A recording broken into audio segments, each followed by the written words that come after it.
Imagine waking up one day to find that everything in your life is fine, not extraordinary, not terrible, just fine. The sheets are warm. The air smells vaguely of old coffee and quiet resignation. Your phone buzzes with familiar notifications. You roll over, check them, and feel that slight, forgettable dopamine tingle. You stretch, sigh, and think, maybe today will be the day things change. But it won't, because as much as you say you want change, something inside you doesn't. It resists, not violently, but softly, silently. A quiet kind of sabotage. One that speaks in thoughts like, I'll start tomorrow, or I'm too tired right now, or maybe later when things settle down. But things never settle down. They never do. And if you're being honest, you don't really want them to, because chaos means discomfort. And discomfort is the one thing you've been trained your entire life to avoid.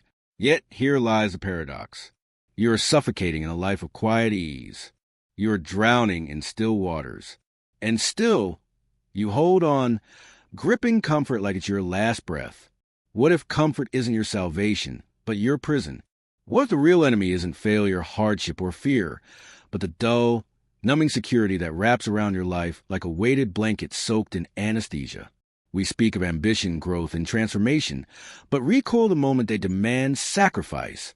We crave better futures, but are unwilling to bleed in the present. We idolize becoming, but are allergic to becoming uncomfortable. Now pause. Look around at the life you constructed, or that has been quietly constructed around you. How much of it was designed to shield you from pain? From confrontation? From risk? From change?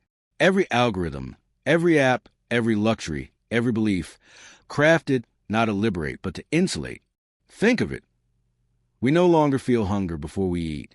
We no longer feel boredom before we scroll. We no longer feel loneliness before we distract. We've designed entire systems to intercept discomfort before it even arrives. But in doing so, what else have we interrupted? Growth? Courage? Authenticity? What if the cost of this engineered comfort is our own evolution? What if every time we shrink away from discomfort, we give away a piece of ourselves, our future selves, until one day we wake up and realize we've been living a version of our life that we never consciously chose simply because it was easier? Imagine standing at the edge of a life you could have had. It glows faintly in the distance, not because it's unattainable, but because it requires a toll you're afraid to pay. That toll is discomfort. Real, sometimes agonizing, change. The kind that unravels you, that demands the death of who you are now, in order to make room for who you're meant to become. But here's the brutal truth no one wants to hear. You cannot anesthetize your way to transformation. You cannot scroll your way into freedom.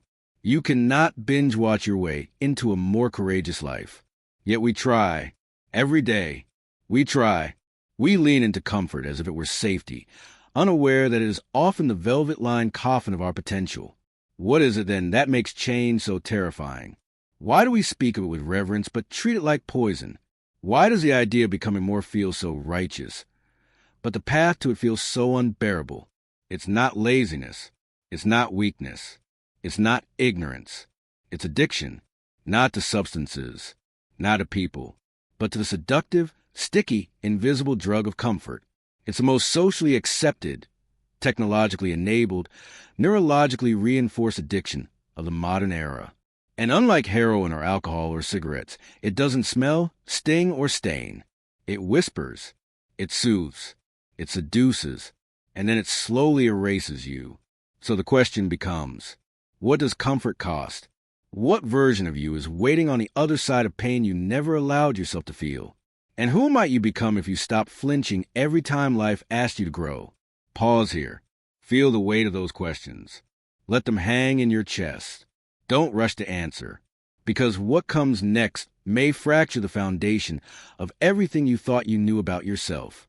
We are about to dive into the hidden architecture of your psychological resistance, the ancient mechanisms, the philosophical illusions, the societal traps that make comfort feel like home when, in truth, it may be the very thing holding you hostage. Are you ready to see what lies beneath the surface? Before we can understand the addiction to comfort, we need to ask, where did it come from?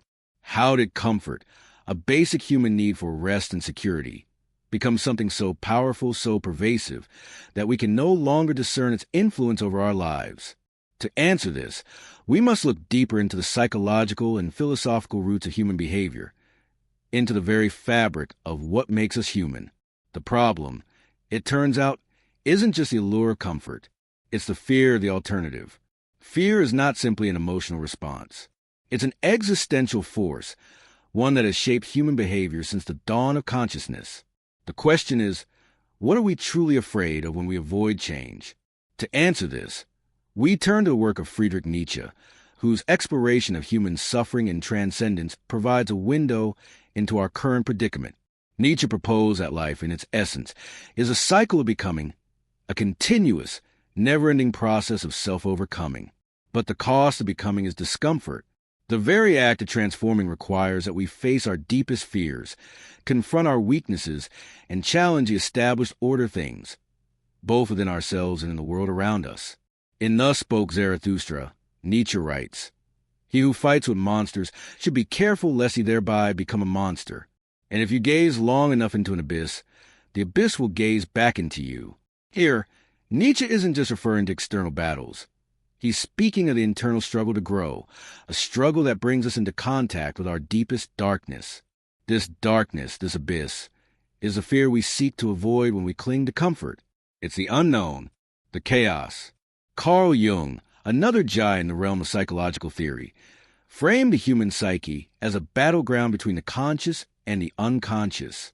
He suggested that the more we repress the darker parts of ourselves, the parts that are wild, unpredictable, and untamed, the more we risk being consumed by them. Jung called this the process of individuation, a psychological journey that demands we face the very parts of ourselves we're most terrified of. To become whole, we must reconcile the light and dark within. But the comfort zone? It's an insidious way of avoiding this confrontation. We build walls around our vulnerabilities, rejecting change because we fear what it might reveal, the inadequacy, the insecurity, the chaotic, unpredictable nature of existence.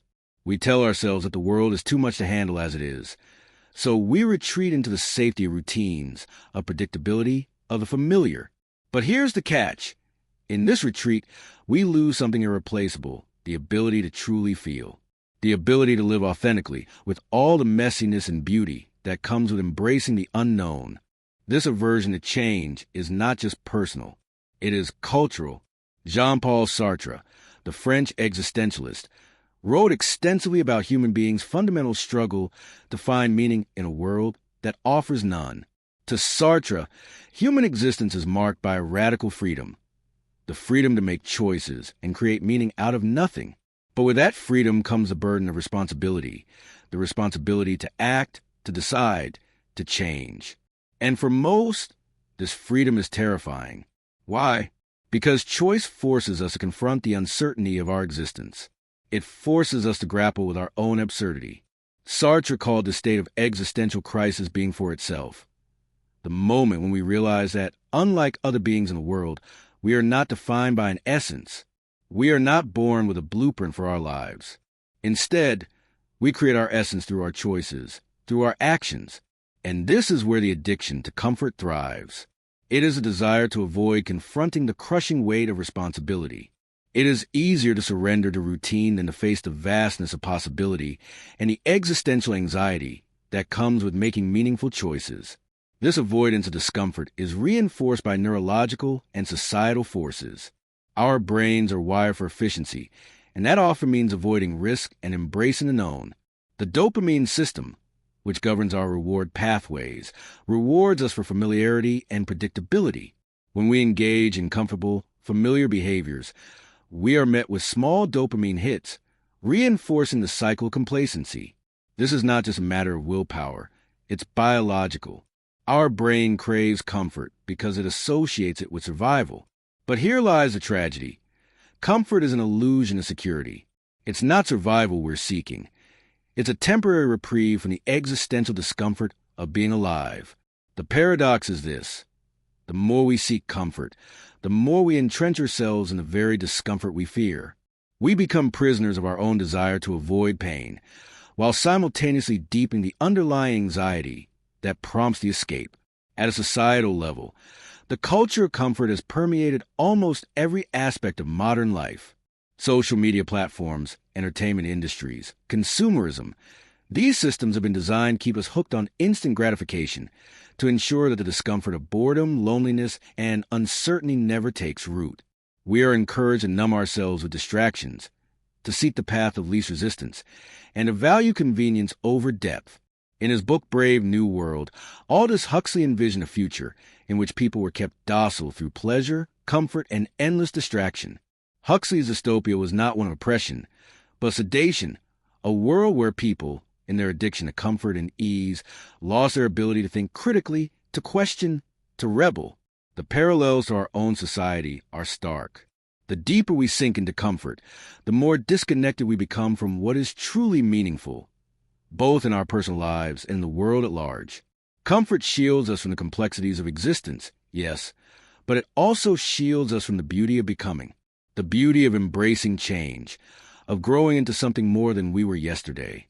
And so we face the great paradox. We fear change because it forces us to confront the discomfort of living. But in avoiding change, we risk something far more dangerous, the death of possibility, the slow decay of who we could have been. So we are left with the question, what will you choose? The comfort of stagnation or the discomfort of becoming? What happens when we let the addiction to comfort take root? When we resist discomfort so long that it becomes a defining feature of our lives, a silent, unchallenged force, we don't simply avoid change, we begin to shrink. At first, it's barely noticeable. Small compromises, a few extra minutes of scrolling instead of doing something hard, a couple more weeks of putting off the conversation you've been avoiding, the decision to stay in a job or relationship that no longer serves you, because the unknown feels like too much to bear. But then, over time, these small decisions compound. And suddenly, one day, you wake up to realize that your life has become a series of default settings, a series of autopilot actions, all designed to maintain comfort at any cost. The unnoticed consequences? They are pervasive, and they often go unnoticed until it's too late. The most immediate consequence of this addiction is emotional numbness. The more we seek comfort, the more we insulate ourselves from the very emotions that will propel us toward growth. It's a classic coping mechanism. If I don't feel it, I don't have to deal with it. But this protection is a double-edged sword. Emotional numbness doesn't just shield us from pain, it also robs us of the capacity for true joy, connection, and meaning. The fleeting pleasures of comfort, the scroll, the distraction, the indulgence, are not true sources of fulfillment. They are mere pacifiers, tricking our brain into thinking we're being satisfied, when in reality, we are starving ourselves. This is what makes the addiction to comfort so dangerous. It promises safety, but delivers only a shallow, temporary satisfaction. Over time, this erodes our ability to experience the full range of human emotions. And without that emotional depth, life becomes a series of surface-level experiences, devoid of any lasting significance. You may tell yourself that you're happy, but deep down, you know that something is missing. The dull ache of unlived potential sits quietly beneath the surface, gnawing at you. But you don't know how to silence it. This emotional withdrawal, however, doesn't only occur in the personal sphere. On a societal level, the addiction to comfort has led to a culture of passivity. As we retreat further into our own bubbles of convenience and ease, we disengage from the world around us. We stop questioning the systems that govern us. We stop standing up for what we believe in. We stop challenging the injustices we see because confronting them would require an effort, a discomfort we're unwilling to face. Cultural conditioning has primed us for convenience. In many ways, we've been trained to look for the easiest way out. Instant gratification is woven into the very fabric of our lives, from fast food to the endless scroll of social media. We live in a world that tells us everything should be easy. But in doing so, we've forgotten a simple truth. The most profound experiences, the most meaningful changes, are rarely easy. They require discomfort. And without discomfort, we rob ourselves of the chance to be truly alive. The most insidious consequence of this addiction, however, is the way it damages our identity. Identity, as psychologists like Eric Erikson have pointed out, is built through a series of challenges and trials. moments in which we must face discomfort and make choices that shape who we are. But when we avoid discomfort, we avoid growth. And without growth, we stagnate. And in that stagnation, our sense of self becomes fragile. We begin to lose touch with our authentic desires, our passions, our values, until one day we realize we've been living someone else's life. This is not a trivial problem. This is an existential crisis. It's the slow decay of our own becoming. Viktor Frankl, the renowned psychiatrist and Holocaust survivor, observed that people who survive trauma do so because they have something to live for, something beyond themselves, a meaning that drives them forward. Frankl called this the will to meaning. But when we live in constant comfort, we lose sight of that meaning. The will to change, to evolve, to reach for something higher, is replaced with a will to remain comfortable.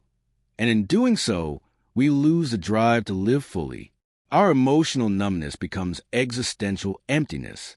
The drive to change, once a vibrant, pulsating force that propelled us toward growth, fades into nothingness. We may know, deep down, that we should be doing something different. But we've grown so accustomed to the safe, easy life that the idea of real change feels like an unbearable weight. And so we avoid it. But perhaps the most dangerous consequence of all is the way comfort undermines our relationships. In the context of intimacy, whether with a partner, a friend, or family member, comfort can be a silent killer.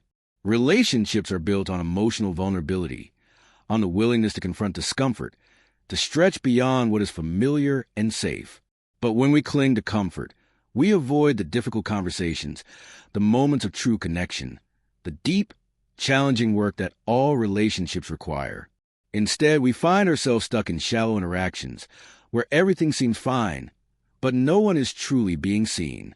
Comfort offers us a facade of connection, but behind the veil, real intimacy is suffocating. Over time, we settle into a kind of emotional isolation where we are surrounded by people but still feel profoundly alone. And yet, even in the midst of this slow unraveling, we resist. The pull of comfort is so strong, so ingrained in our culture, that we're often not even aware of the depth of its consequences. We tell ourselves that it's enough to simply get through the day. We distract ourselves with fleeting pleasures, avoiding the discomfort of change, thinking that one day, some distant moment, we'll find the courage to break free. But what if that day never comes? What if the someday you keep waiting for is just another way to avoid the discomfort that would allow you to truly live?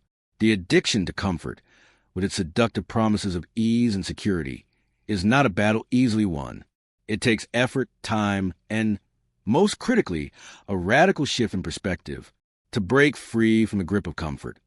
One must not only recognize its existence, but also embrace discomfort as a vehicle for personal evolution.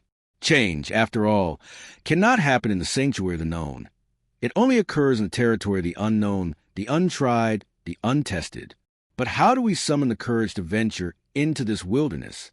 First, we must confront the illusion of security that comfort offers. The safest route in life is not necessarily the best route. The seduction of staying safe keeps us from realizing that true security comes not from external conditions, but from an internal sense of agency. This is where the shift begins. Imagine for a moment that your safety is not found in avoiding discomfort, but in confronting it. What if, instead of shrinking from discomfort, you leaned into it? What if you took it as a sign that growth is waiting for you on the other side? Change doesn't arrive as a neat, polished package. It arrives as chaos. It arrives as discomfort, as mess, as something you might initially want to avoid, but that will ultimately redefine your life. The first step, then, is an embracing of risk. When you break free from comfort, you begin to take calculated risks. Not reckless ones, not foolish ones, but the kind that push you into unfamiliar territory. Think back to any moment in your life where you made a significant leap, whether it was a career change, a relationship shift, or simply deciding to do something that terrified you. Did it feel comfortable? No. But did it change your life? Absolutely. That's the paradox of personal growth. It thrives on discomfort. Consider the story of Rosa Parks. She sat in a bus seat when the rules said she shouldn't. It wasn't an easy decision. It wasn't comfortable. It was, in fact, a courageous act of defiance against an entire system of segregation. And yet, that discomfort, that moment of risk, changed the course of history. What would have happened if she had chosen comfort? What if she had said tomorrow? What if she had reasoned that her actions weren't worth the personal cost, the backlash, the fear of standing alone? The world would be a very different place. Change begins when we are willing to take uncomfortable actions that challenge the status quo, no matter how small those actions may seem. The shift from comfort to change is also a mental revolution. Viktor Frankl, in his seminal work Man's Search for Meaning, writes about finding purpose even in the most unbearable conditions. Frankl, a psychiatrist and Holocaust survivor, observed that those who survived the horrors of concentration camps were not necessarily the strongest, but those who found a sense of meaning beyond their suffering. Frankl's philosophy is grounded in the idea that we have the power to choose our response to any situation, even when we cannot control the circumstances. His words resonate. When we are no longer able to change the situation, we are challenged to change ourselves. It's in this capacity for choice, this power to transform your response, that true liberation lies. The key is not to avoid discomfort, but to recognize that discomfort is often a signpost pointing towards something vital. Change requires us to engage in discomfort not as a passive participant, but as an active creator. The moment you stop fearing discomfort is the moment you reclaim your autonomy. You can decide, in every moment, to choose growth over stagnation. But here's the deeper shift. In breaking free from comfort, you're not just disrupting your own life. You're changing the very framework by which you perceive the world. The act of rebellion is not merely about challenging the external structures of society or your environment. It is about challenging the internal narratives that have kept you locked in place. The belief that you are weak, that you are unworthy, that you are incapable of real change, those are the true chains. To truly break free, you must dismantle these self-imposed limitations. This requires confronting the deeply ingrained cultural myths we've been taught since childhood. The myth that you must be constantly comfortable to be successful. The myth that growth happens without pain. The myth that safety equals happiness. These myths are pervasive, but they are also false. Growth is uncomfortable. Success requires sacrifice. And happiness is not found in endless ease, but in the courage to face life's inevitable challenges. Consider the Stoics, ancient philosophers who lived by the principle that to achieve true peace of mind, we must first accept discomfort. Marcus Aurelius, Epictetus, and Seneca all taught that true strength comes not from avoiding pain, but from cultivating resilience in the face of it. They understood that discomfort is not only inevitable, it is a necessity. When you embrace discomfort, you tap into a well of inner strength that cannot be found in comfort. In practical terms, breaking free from comfort requires ritualized discomfort. This doesn't mean recklessness or self-harm. It means intentionally placing yourself in situations that stretch your boundaries. It means challenging yourself daily, whether through physical exercise, intellectual pursuits, creative endeavors, or emotional challenges. Perhaps it means waking up an hour earlier to work on your dreams, starting the difficult conversation with a loved one, or learning a new skill that you've been putting off. The key is to practice the muscle of discomfort. You must deliberately seek out the discomfort that fosters growth, rather than waiting for it to appear randomly. In doing so, you begin to break the pattern. You rewire your brain to seek out the new, the uncertain, the transformative, rather than the safe, predictable, and stifling. You reclaim the power to create the life you want, not by avoiding discomfort, but by finding meaning and purpose in it. And here's the most radical aspect of this rebellion. When you start embracing discomfort, you not only change your own life, you empower others to do the same. The more you break free from the addiction to comfort, the more you model a life that is not shackled by fear.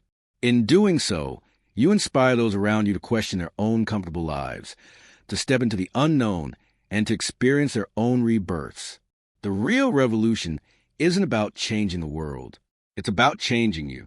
And when enough individuals engage in that inner rebellion, society itself begins to shift. It's time to stop waiting for change to come. You must become the change.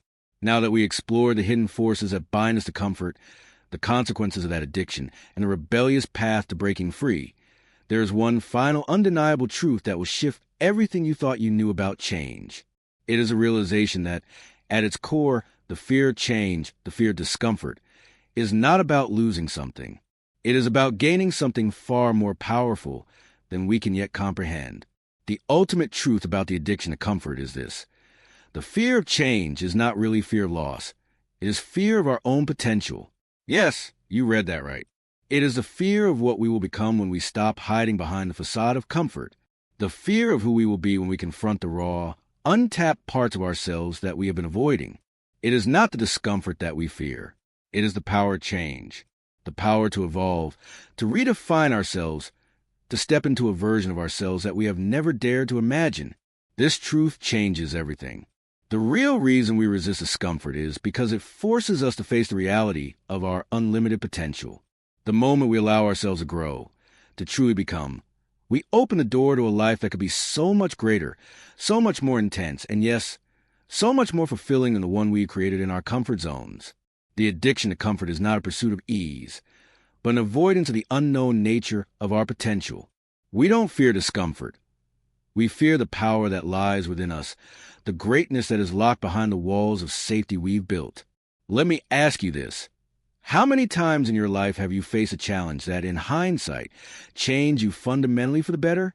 The job you took on that stretched you beyond your abilities. The relationship that broke you open and reshaped your identity. The moment of personal crisis that forced you to reevaluate everything you thought you knew about yourself. In each of these moments, discomfort was a catalyst. But in embracing it, you didn't just survive, you transformed. Transformation, by its very nature, is terrifying, because when we transform, we no longer recognize ourselves in the mirror. We break free from the old version of who we were, and in doing so, we must confront the rawness of becoming who we really are. This is why the process feels like death. The old you, the comfortable you, the safe you, is dying, and something unknown is being born. And this process of birth is not gentle. It is not soft. It is a violent, agonizing thing, but it is also the most beautiful thing you will ever experience. The tragedy of comfort is that it robs us of this rebirth. It stifles the very potential that makes us human. Comfort deceives us into thinking we can avoid suffering, avoid risk, and avoid change.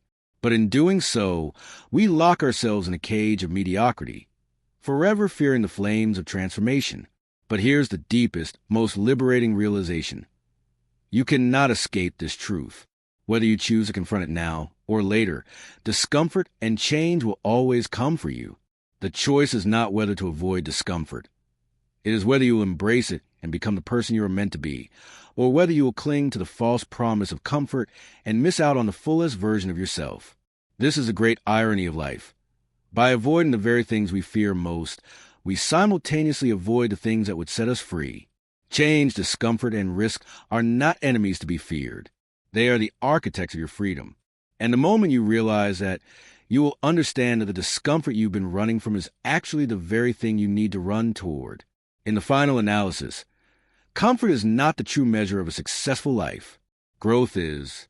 And growth, real, deep, profound growth, requires change. It requires stepping into the unknown, into the uncertainty, into the terrifying emptiness of not knowing what comes next. But here's the thing. It is in this emptiness that you will find the fullest version of yourself. It is in this vulnerability that you will discover your true strength, your true purpose, and your true capacity for joy. The ultimate truth, then, is not that discomfort is something to avoid, but that discomfort is the very path to the fullest experience of life. In embracing discomfort, you embrace life itself. The mess, the pain, the beauty, and the unpredictability.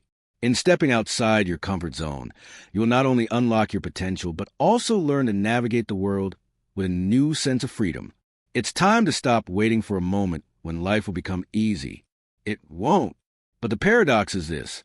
When you stop looking for comfort, when you stop waiting for the perfect moment, and you start engaging with life on its terms, you will realize that the discomfort you fear was the greatest teacher you could have had.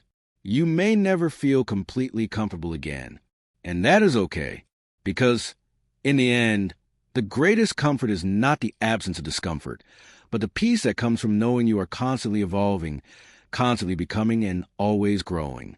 Now, as you sit with this truth, ask yourself, who are you afraid of becoming? And more importantly, who could you become if you stop hiding from the discomfort of change?